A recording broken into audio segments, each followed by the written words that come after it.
He told me I was the one he prayed for, the one he saw in his future. He said he would never leave. Then a richer woman walked into his life and suddenly I was no longer enough.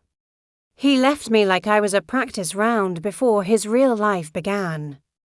Years later, after the cars, trips, and luxury, he showed up at my door and said, "Tasha, I made a mistake. Can you take me back? This is the story of how he left me for a rich girl, and when he wanted to return, I was no longer the same woman."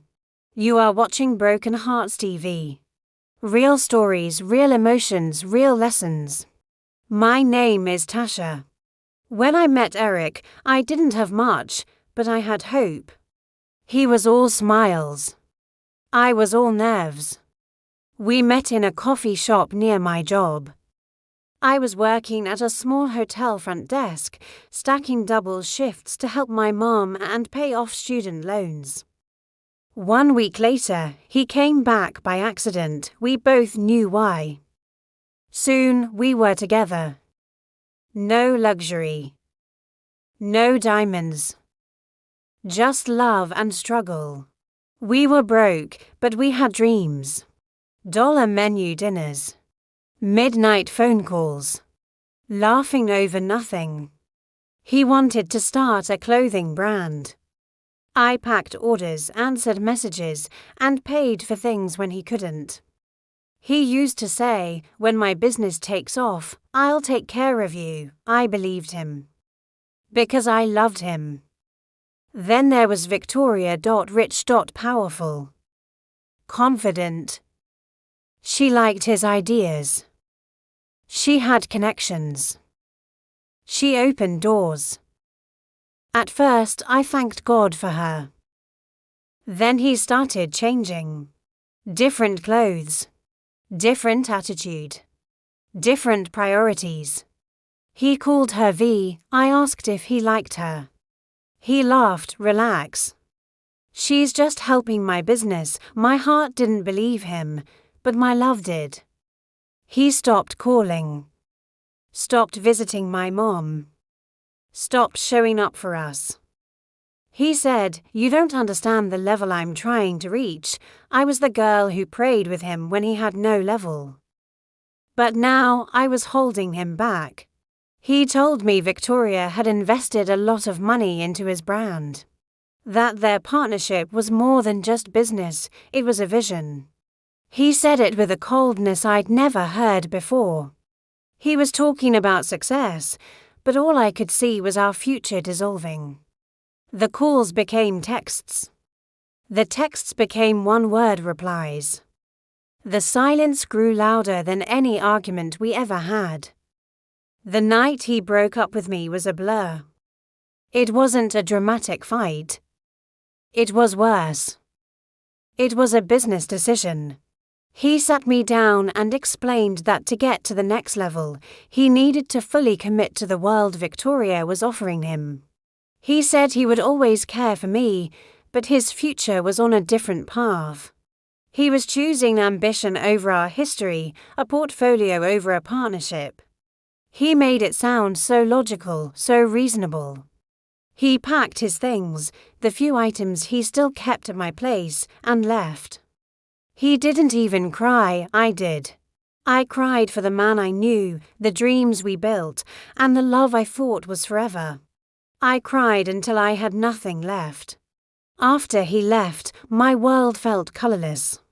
Every corner of my tiny apartment reminded me of him.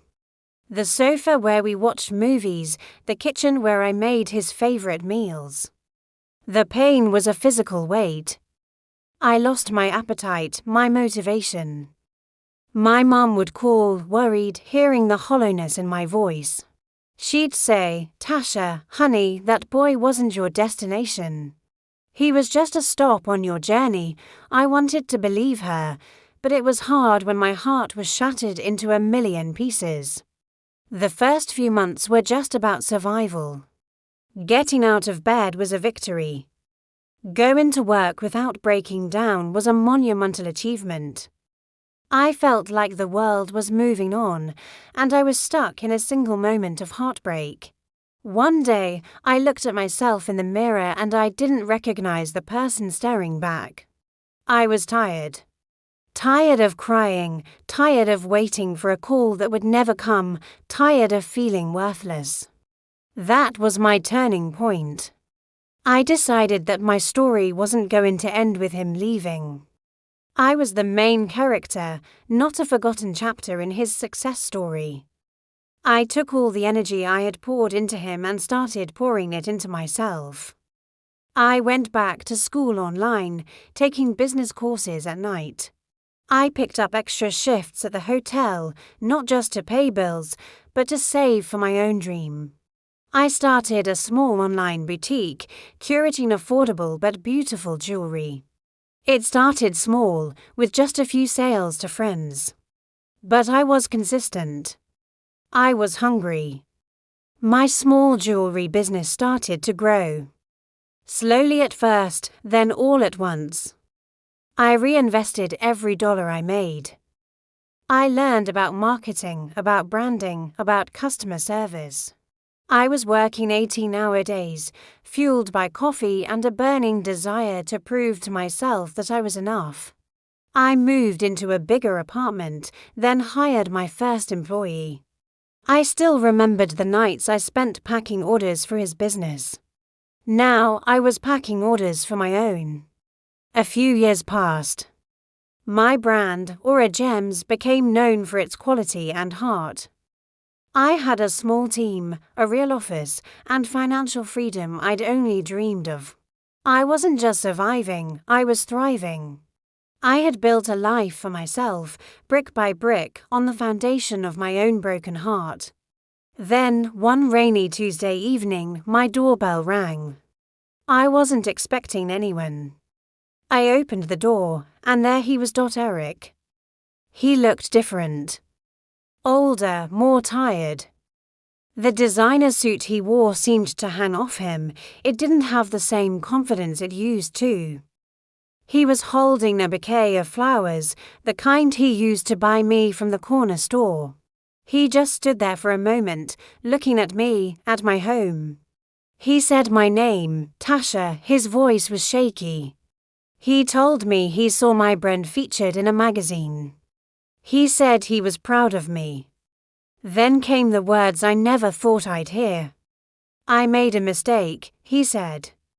A terrible mistake. He told me everything with Victoria had fallen apart. The business crumbled under bad decisions. Her family's money came with strings, and he felt like a puppet. He said the luxury was empty. The parties were lonely. He missed our simple life. He missed me. He talked about how he realized that success without love was the worst kind of failure. He asked, "Can you take me back? Can we start over?" He looked at me with those same eyes I fell in love with years ago, hoping to see the same girl who would do anything for him. I listened to him, calmly. There was no anger, no bitterness. Just a quiet finality. The Tasha he left behind would have collapsed into his arms. But I wasn't her anymore. I had rebuilt myself from the ashes he left me in. I told him, "Eric, I'm glad you found clarity. I wish you peace." I didn't raise my voice. I didn't need to. He looked confused. He said, "But I love you." I smiled, a small, sad smile. "I know," I said. "But I love myself more." I told him that the woman he was looking for didn't live here anymore. She had built her own castle, and the drawbridge was up. He had chosen his path, and in doing so, he had set me free to find mine. I closed the door, not with anger, but with peace. My heart was no longer broken. It was whole, it was strong, and it was mine. Some people might think I was cold, but true healing isn't about revenge. It is about recognizing your own worth so deeply that you no longer need validation from the person who broke you. My story isn't about him coming back, it's about me never going back. I built a life he couldn't even imagine, not to spite him, but to save myself.